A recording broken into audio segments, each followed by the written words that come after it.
Good evening, everyone. I'm Dr.Naufil, and today we have another session of Prosthodontics, and which will be discussing about the principles which are involved in tooth preparation. So, the last class we basically had a pretty general discussion about the fixed prosthodontics. Now we are going to concentrate on something more specific with regards to the preparation of tooth. Now, as most of you would have observed through your different NEET questions, there's been a paradigm shift of the type of questions which have been asked. They've gone more clinically relevant. Before they used to just stick to the basics, the types of burrs used, the types of finish lines, and the type of design preparations which are used. Now they've gone to a more clinical aspect in asking questions, your different types of MCQs. So the focus when you're studying with regards to your fixed prosthodontics and specifically with your preparation designs should be in a more clinically relevant aspect. So we're just going to go through a small discussion about the topics in hand, and we're going to just any doubts which you have, we just have to clear that as we go along. All right. So under principles of tooth preparation, you have to know the different types of preparations which are there, types of burrs which are used, why each principle is that much more clinically relevant, and why we do so in a clinical setup.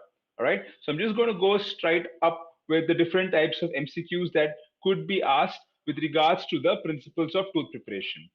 So the first one which goes is the which of the following isn't a principle of tooth preparation given by Rosenstein?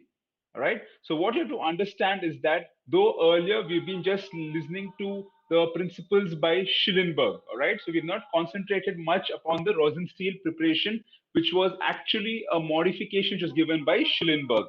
So whenever we are talking about the types of principle, we have to stick to both Rosenstein and Shillingburg. Shillingburg, as you know, has preservation of tooth structure, has your uh, how you do a resistance and retention form, your structural durability, marginal integrity, and your preservation of periodontium. Rosenstein has slightly more number of principles, as we will just discuss in a bit. So as you can see, Rosenstein basically decided to classify that in the form of biological, mechanical, and aesthetic. All right. So these were the major classifications which were given by Rosenstein when he wanted to classify the principles of tooth preparation. As you can see, biological has your different types of avoiding over contouring, supragingival margin, harmonious occlusion, and protection against tooth fracture. Mechanical, he had retention form and resistance form. All right. While under aesthetic, he wanted to have a minimum amount of metal display, maximum thickness of the porcelain in order to give it a more opaque kind of scenario, and he advocated the use of sub-gingival margins. Okay. So when we are discussing this type of question, so you have to see which of the following is a part of it and which of them isn't, right? So this is how you have to get a more ideal setup. So if you had to answer this, what do you think is the correct answer for this? Anybody, if you can answer this, what do you think based upon what we've discussed? Which is the correct answer? Which of the following isn't a principle with regard? I see an answer C. Anybody else apart from that want to attempt this?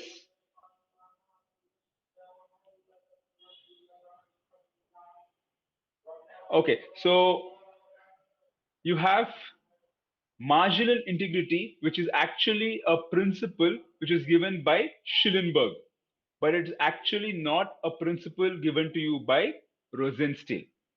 Avoidance of over contouring, as you can see, it is one of the biological principles, so it is a part of it. Supragingival margins is again a part of the biological, but here it advocates both supragingival and subgingival margin, depending upon the principle that you want to be a part of, either biological or aesthetic. And harmonious occlusion, as you can see, is again a part of the biological aspect. So the answer which is not a part of this is your option B, that is your marginal integrity. All right. So you have to be aware of both Schillenberg and Rosenstein, because Rosenstein itself is a fundamental author by himself. And so they can just try to confuse you based upon the different types of principles. So you should be aware of both Rosenstein and Schillenberg principles with regards to the tooth preparation. I hope it's clear. And You do not have any doubts with regards to this. I'll be happy to repeat if anybody is not clear with this. So the answer for this was option B, that is your marginal integrity. I hope it's clear. It's better if you can just interact with me slightly more so that I have an idea if the logic, the concept is clear, so I can just move on to the next set of MCQs.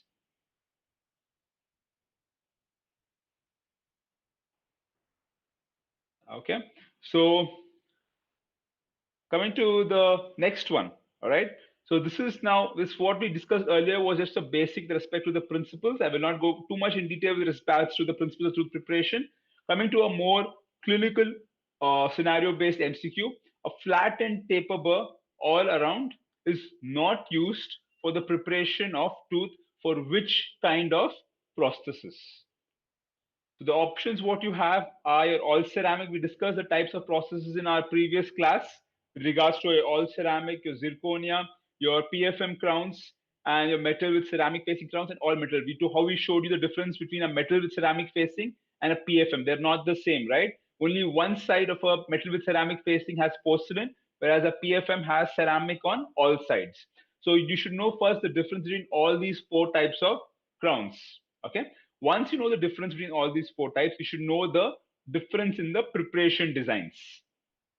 So when you've been asked a question regards to a flat end taper burr, whenever the question is a flat end taper burr, you have to be immediately make it a point to understand that a flat end taper means a shoulder finish line is what's going to be obtained. All right.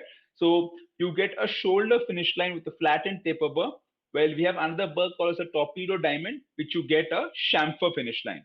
So now the question is for the shoulder finish line. A flat and taper burr all around, that is in all the sides, is not used for the preparation of tooth for which kind of prosthesis. Okay. So where do you not use a flat and taper burr? Can anybody tell me what do you think the answer is? What do you think is the right answer to this question?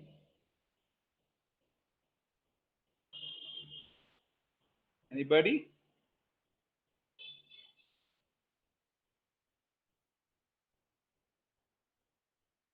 Okay, so what you have to understand with regards to this is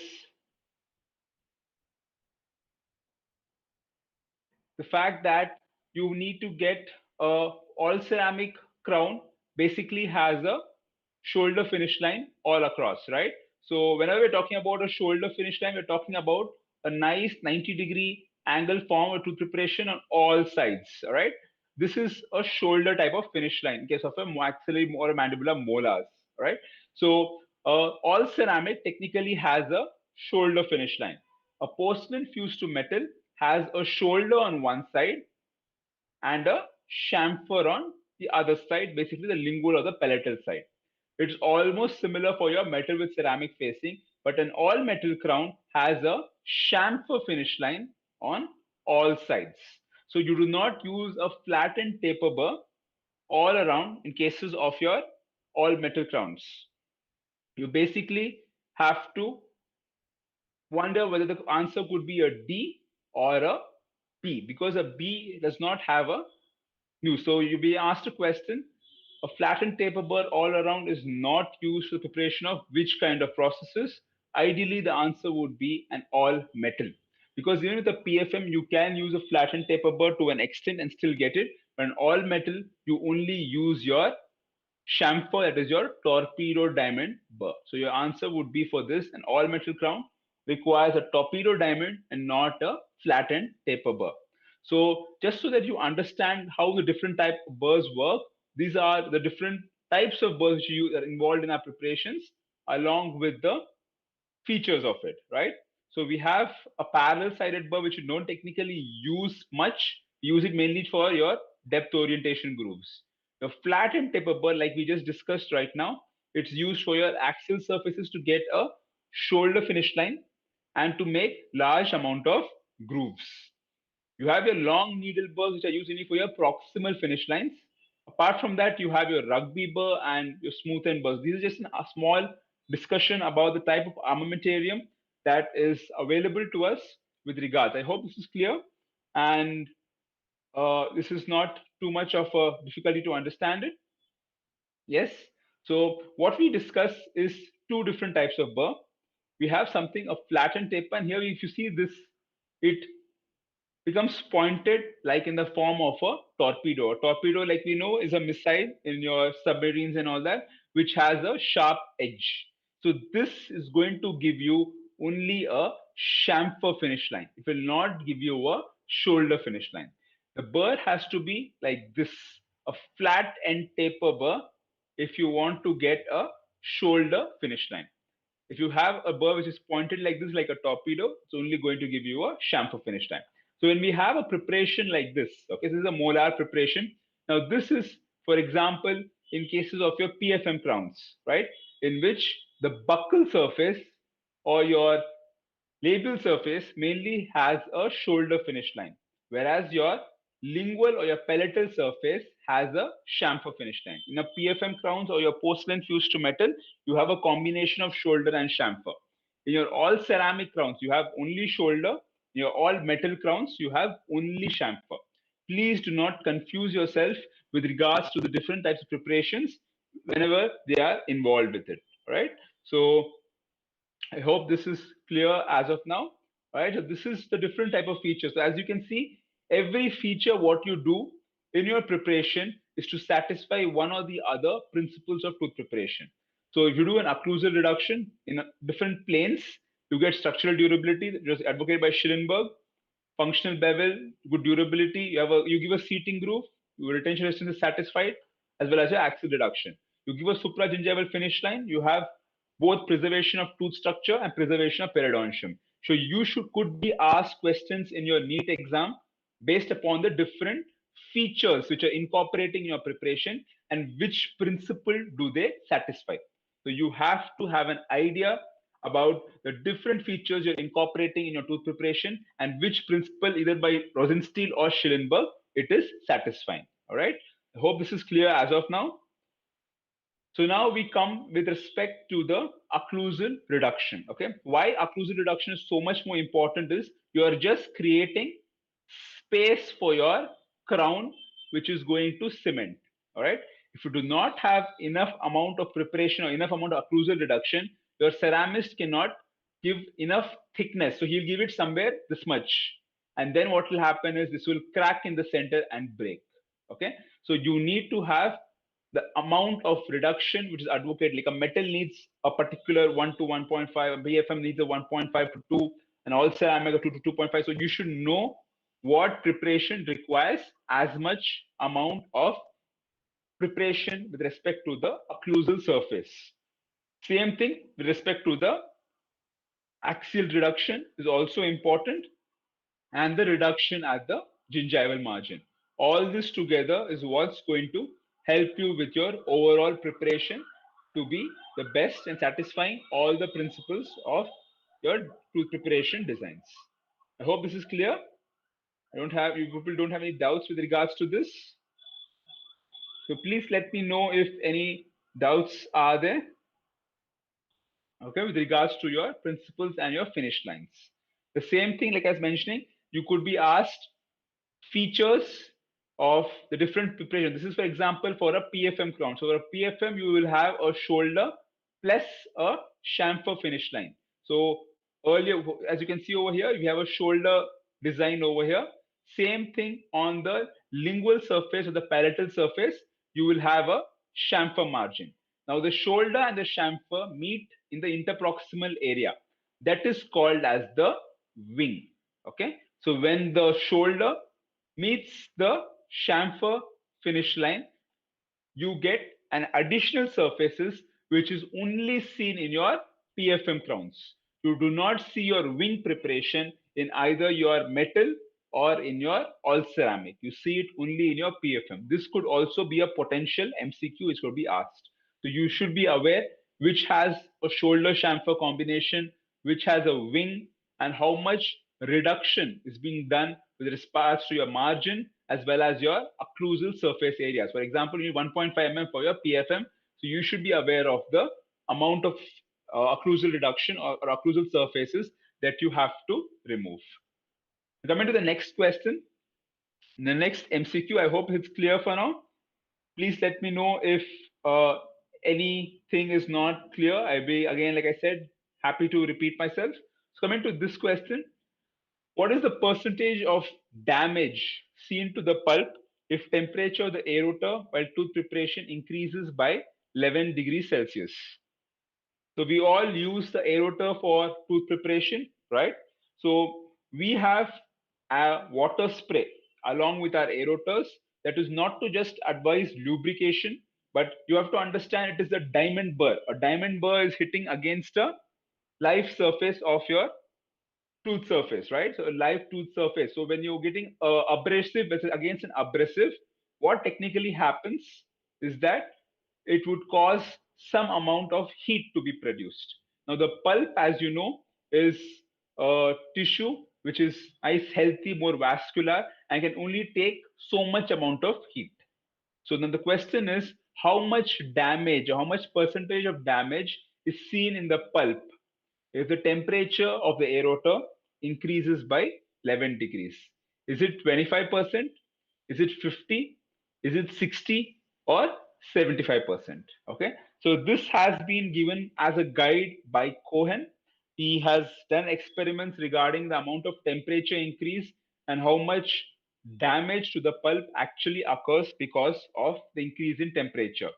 So both Zach and Cohen have devised this chart. This is also a good potential MCQ to be asked, but this has been uh, detailed in research methodology quite a lot. So if there is a rise of 5.5 degrees Celsius, the amount of damage seen is 15%. If the amount of temperature increases by say 11 degrees Celsius, we see about 60% of necrosis occurring on the pulp aspect. Okay, so this is again something we call as reversible pulpitis. Okay, so pulpitis is a normal condition which the inflammation of the pulp occurs. However, even with 60%, we have enough amount of pulp remaining which can reverse the action. But if there's a rise of 16.6 degrees, that is a huge amount, right?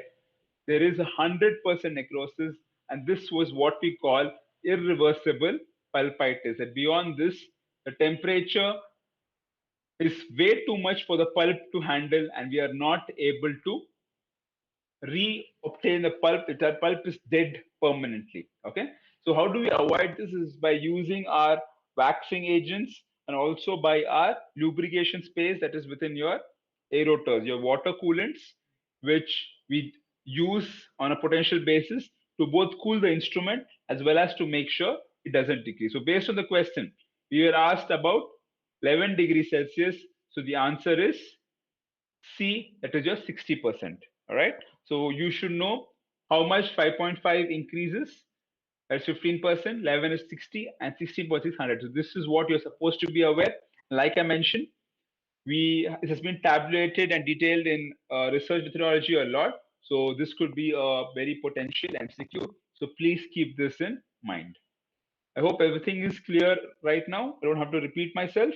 It's pretty straightforward with regards to the proportionality of increase in temperature with the amount of necrosis which is occurring. Okay. So coming to the next MCQ, I would be really happy if many of you can actually answer this. It's a pretty straightforward MCQ. What do you think is the answer for this? Anybody? What do you think is the answer? The tooth structure is best conserved by using which of the following guideline? It's pretty straightforward, pretty easy question, right? What do you think is the answer for this?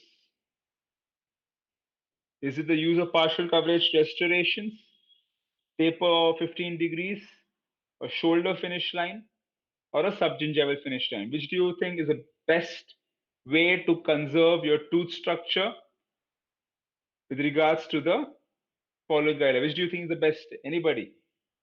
It's good you can answer. There are no wrong answers, so it'd be good if you can answer and we can discuss about the same. Anybody? Best way to conserve. Okay, whenever we're talking about partial coverage restorations, we are talking mainly about something called laminates. Yeah. So laminates is a prime example. So partial coverage means not all surfaces of your tooth are prepared.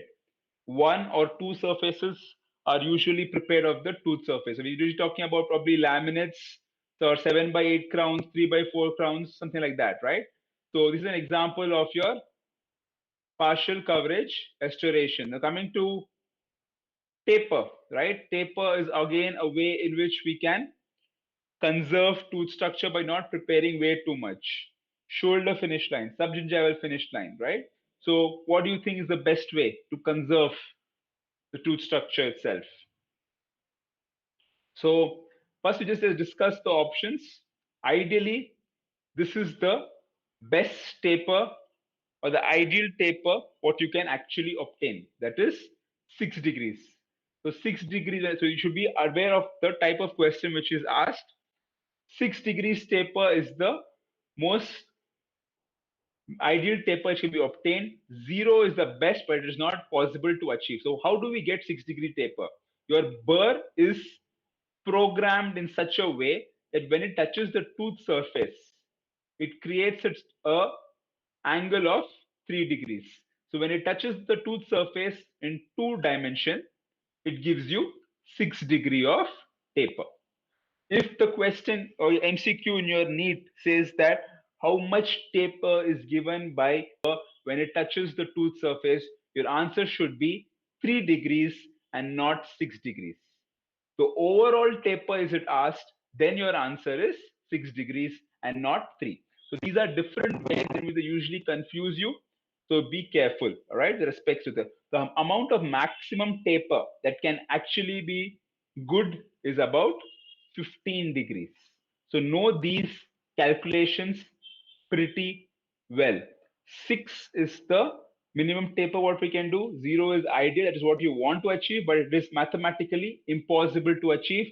And 15 degrees is the maximum taper beyond which your restoration will not have any amount of retention or resistance. Okay.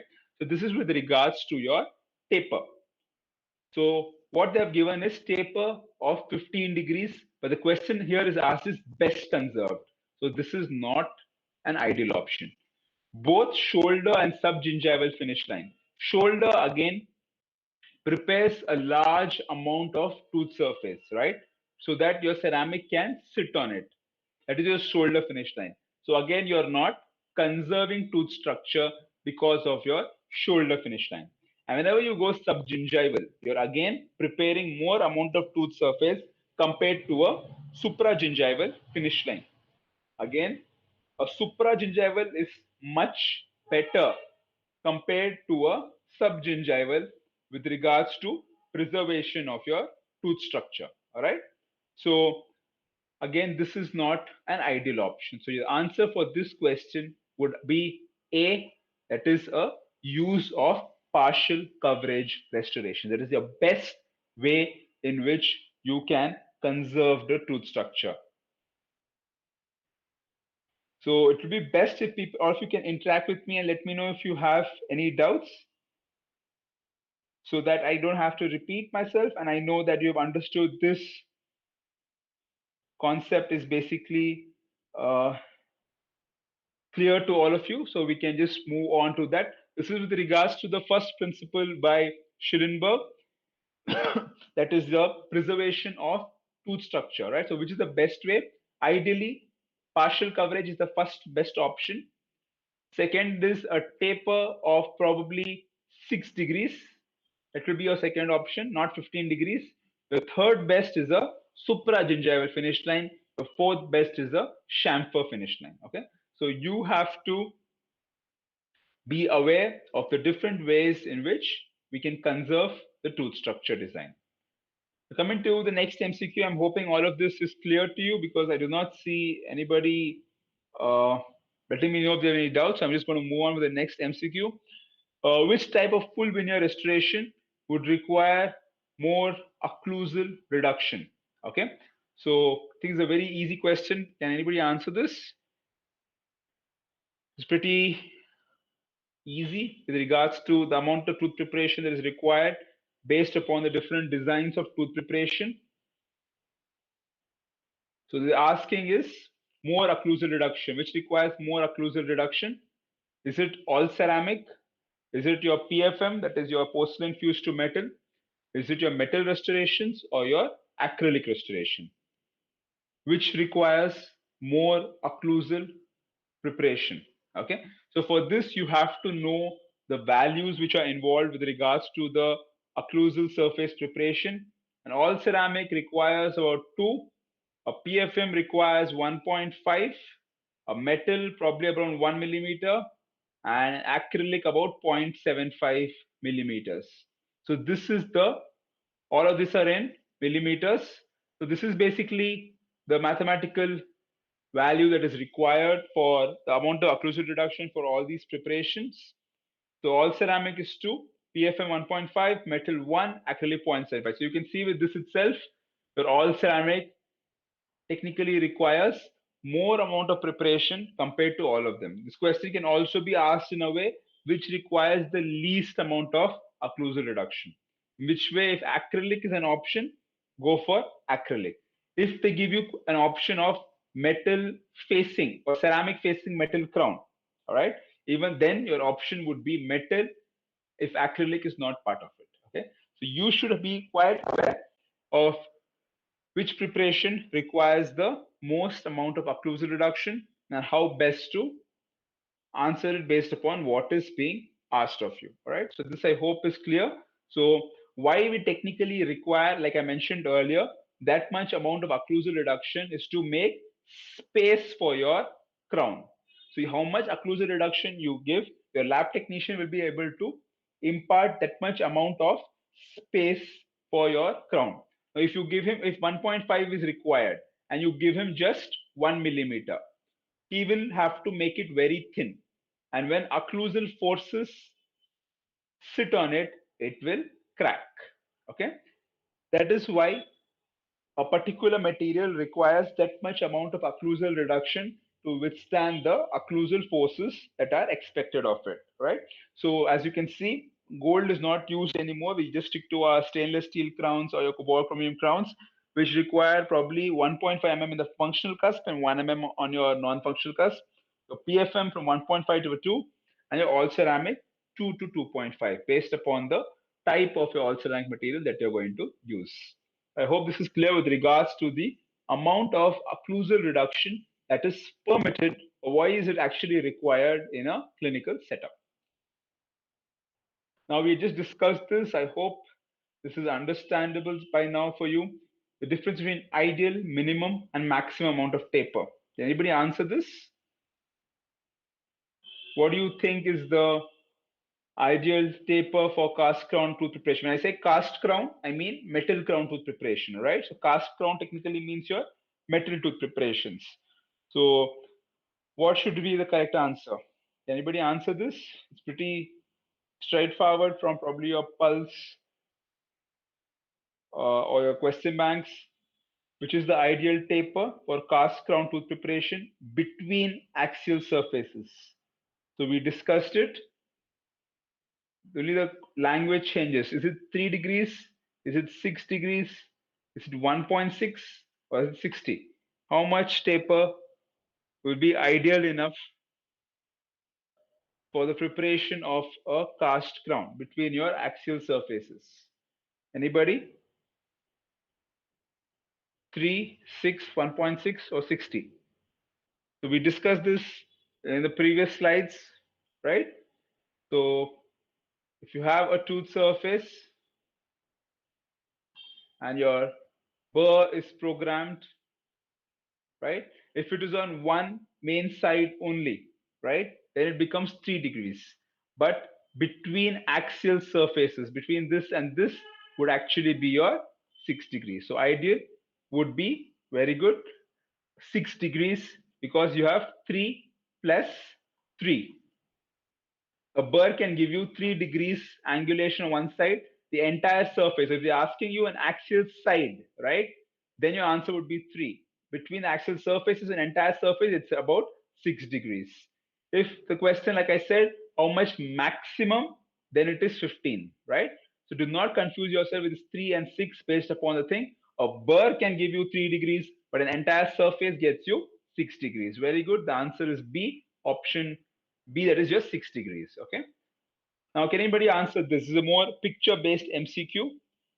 I hope you can identify and answer this question. What is the type of finish line in the given image? All right.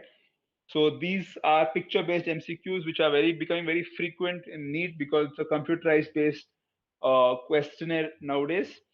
The type of finish line, is it a chamfer subgingival finish line? Is it a shoulder supragingival finish line?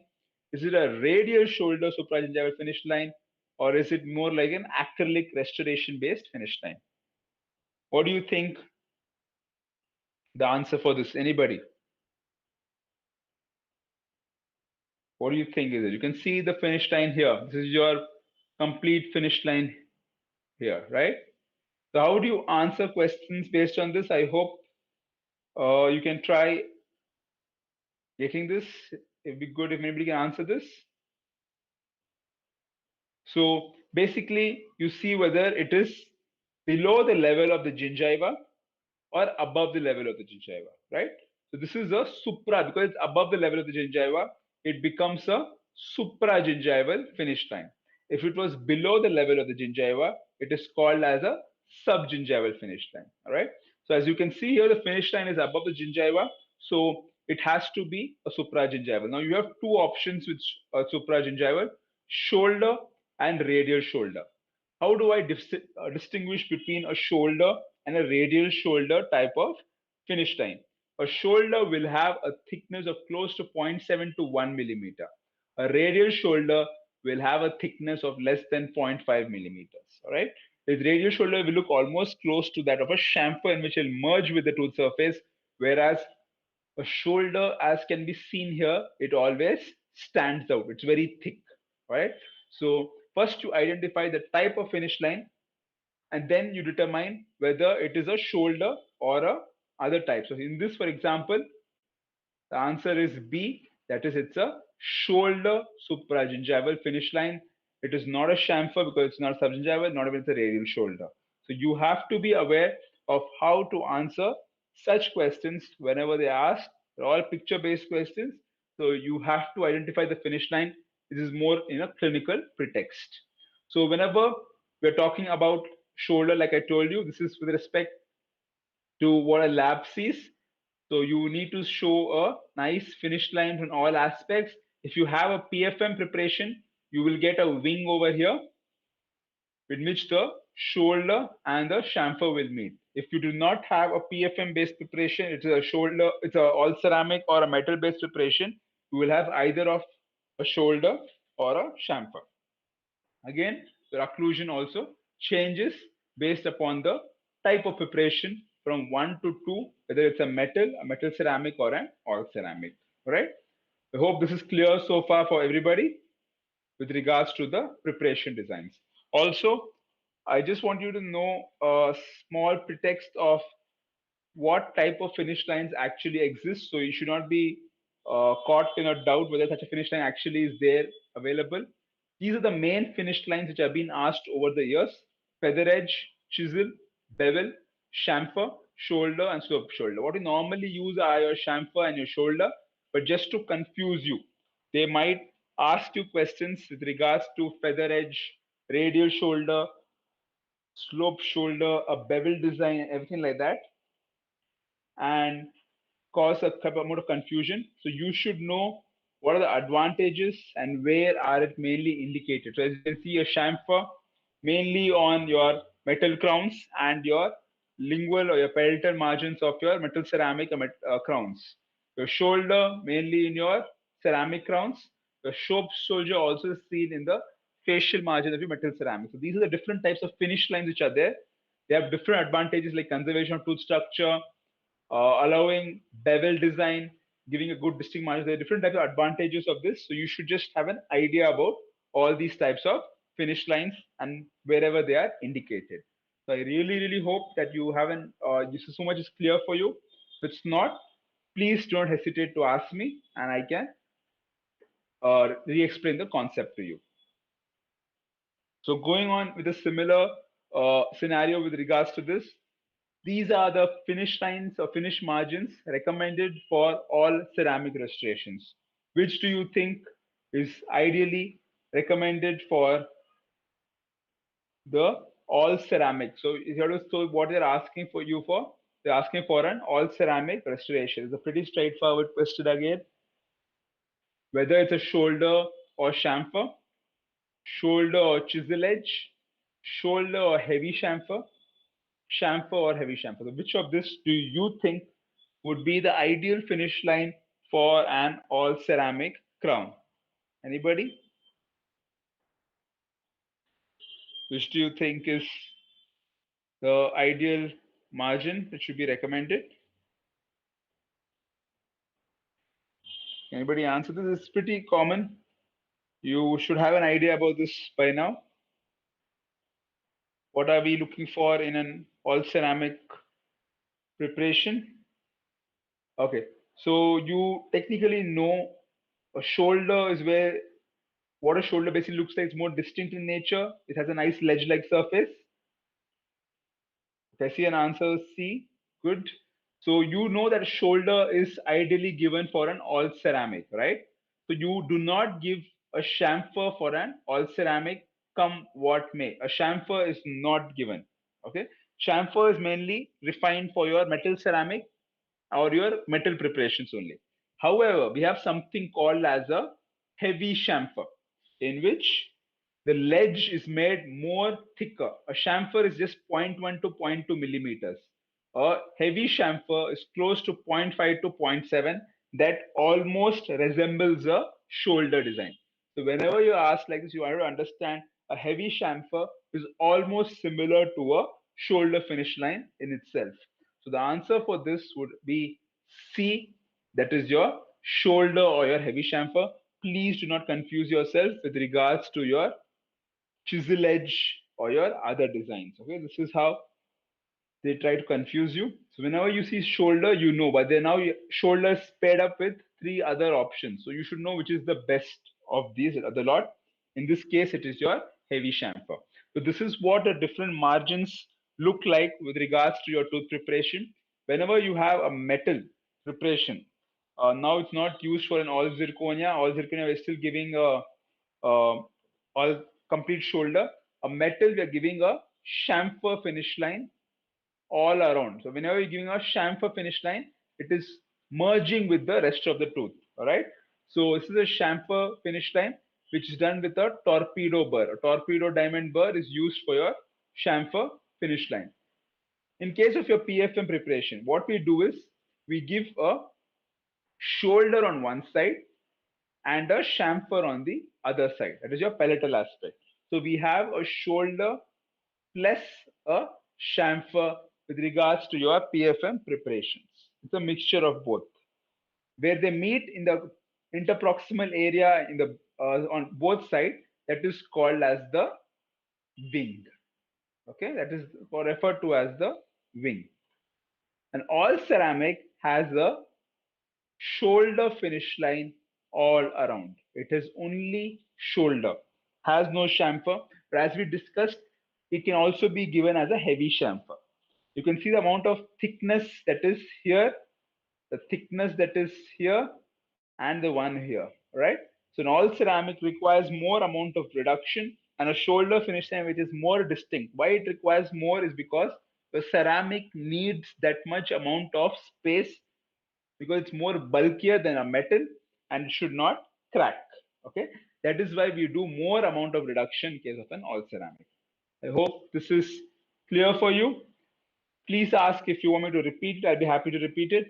But these are your various tooth preparations, and most of your questions on tooth preparations are confined to the aspects of amount of preparation design, or your margins. So please, whatever you do not go wrong with regards to this aspect. Coming to the next question, again, a very simple question. Following are the reasons for sub-gingival preparations except a cervical caries, aesthetics, when sufficient retention is available in the presence of root sensitivity. when do we go to a more subgingival type of preparation? It's a pretty simple question. It'd be good if more of you can answer this. Anybody? So basically, when we have a margin which is present, right? And our tooth basically sits on it. What happens is we push the burr slightly below the margin and push this margin slightly more deeper. So we get more amount of tooth structure available to us. This is called as a subgingival. We give a margin more lower. That is referred to as a subgingival preparation. So the question is, when do we go for a subgingival preparation? When do we not? Because the question is except, right? So cervical caries. If you have caries over here, you will want to go slightly more deeper, excavate the caries and cover it up with a crown, right? So yes, for cervical caries, you do that. Aesthetics also, we are technically, in case of your anterior cases, we tend to go subgingivally because you do not want metal to be exposed, right? As a result of which, we go slightly more deeper to get to prevent a metal show through and get better aesthetics. That is with regards to your PFM crowns as well, all right? When sufficient retention is available, so you already have enough length, it does not make a difference if you're going to go more down when you already have enough length. So when sufficient retention is available, you will not go for a subgingival preparation. In presence of root sensitivity, it's always good to go more deeper, close that area, and such the sensitivity is slightly more limited. So yes, you do it in the root sensitivity. So cervical caries, aesthetics, and root sensitivity are indications for subgingival preparation. Whereas when sufficient retention is already available, is not a indication. So the answer is C. I hope it is clear to all of you. When sufficient is available, we do not go for a subgingival preparation. We prefer to go supragingival. Because what happens in subgingival preparation is we are hurting the periodontium and the gingiva. The fifth principle of Shillingburg is preservation of periodontium, which is not happening because we have gone slightly more deeper into the gingiva, right? So this subgingival preparation is done only when it is required. If it is not, then we don't go ahead doing this. I hope it is clear for you. It's a pretty simple question again, but this can be turned and asked in so many different ways. Like we know NEET likes to confuse everybody. So this could be turned and asked in so many other ways. So you have to be aware of the concept to understand these MCQs. Okay. Coming to another question which has been asked before in your NEET, the most frequent cause of failure of a cast crown restoration. I just hope everything is clear till now, and you do not have any doubts with regards to this.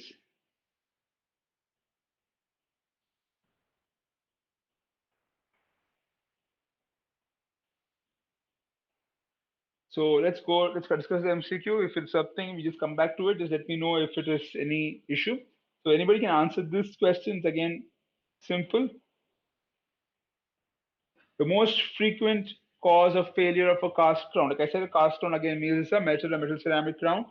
It is because of failure to extend the crown preparation adequately into the gingival sulcus, lack of attention in carving occlusal anatomy of the tooth, this is by the technician, lack of attention to tooth shape, position, and contacts, or lack of prominent cusps, deep sulcus, and marginal ridges. Which do you think is the most frequent cause of failure in cases of a cast crown preparation? So failure to extend the crown into the sulcus ideally means that you have a preparation, you have a tooth here, and you give the finish line over here and give a crown here, right? So you have a nice gap which is there between the tooth surface and your gingival periodontium. Is it the most frequent cause of failure?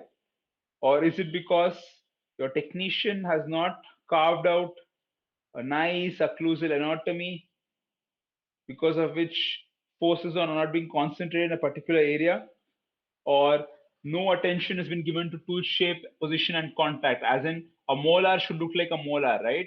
A premolar cannot look like a molar. So you should know how to give a particular crown. Suppose this is a premolar, it has to look like a resemble premolar, and it should have nice contacts with the adjacent tooth.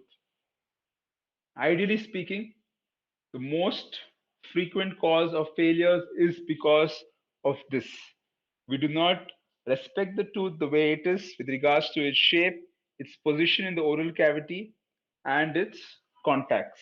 As a result of which, we either over contour or under contour a crown, and the same mistake is repeated by the lab, because of which the crown fails. Okay, so failure is very much common. The option D again is not that common. First is C, then A is also pretty common because of the preparation. So what I have to do is pay more attention with regards to the shape of the tooth, the position, and the contacts. I hope this is clear to you so far with regards to the preparation design. Now coming to one of the last MCQs for today, what type of Pontic design would you advocate in a patient with high aesthetic demand and preparation teeth number 9 to 11 for an FPD? Okay, so they've given you different types of Pontic designs: ridge lap, ovate, modified ridge lap, and sanitary, right? So you have to know that because the lab technician will not choose it for you. You have to know what design to tell the lab to do. Ideally speaking, a sanitary or modified sanitary is used in your posterior cases only. All right. Basically, in your molars, you do it only in your posterior cases, very with regards to your molars. Never can you use a sanitary Pontic design with respect to your anterior. So if you see your tooth number 9 to 11, it is your anterior teeth. Okay. So you know the different tooth numbering systems. So they have asked you from 9 to 11, which involves your central incisors along with your lateral incisor as well. So you should know whenever you need to have high S3 designs for your anterior teeth, a sanitary is not done. All right. So you have to sanitary is mainly done for your posterior teeth regards to your molars. An ovate pontic, okay, it resembles something like this, in which it enters into a thing. It is more preferable to give an ovate pontic whenever you have extraction sockets.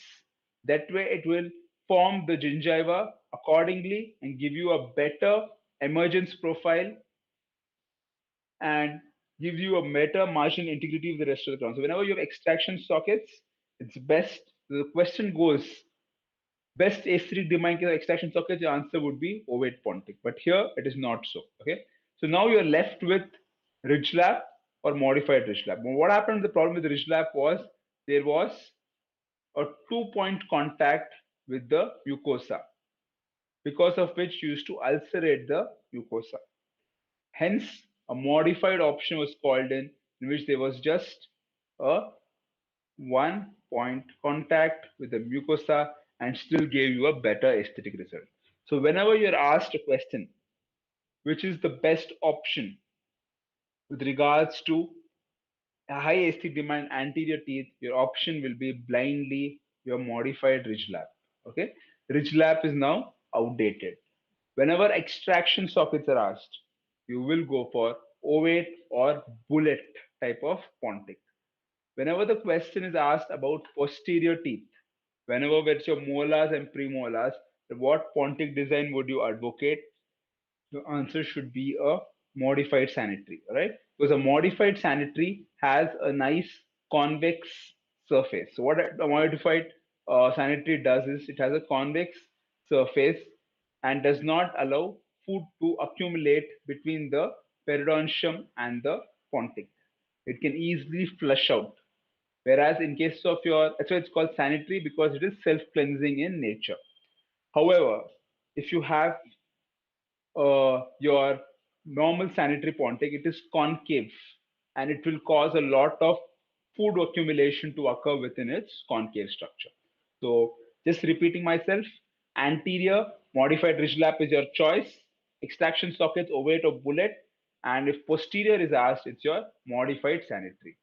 These are the questions, or these are the pontic designs which remain the same irrespective of the type of FVD design. Hope it's been clear to you so far. This is with regards to your Pontic design itself. We'll discuss a little more about FPD a bit later on. But now I want to know if anybody has doubts with regards to what we've discussed today with respect to tooth preparation. Anybody?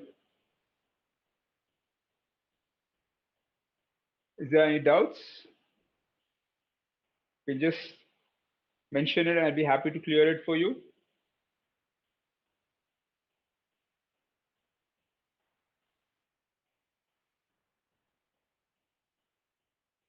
Has everything been clear so far? I don't see many doubts. So I think we will end the session for the day if there are not too many doubts from anybody. If you want me to repeat anything, please let me know in the chat and I'll be happy to either clear a doubt or repeat anything with regards to the preparation of the concept.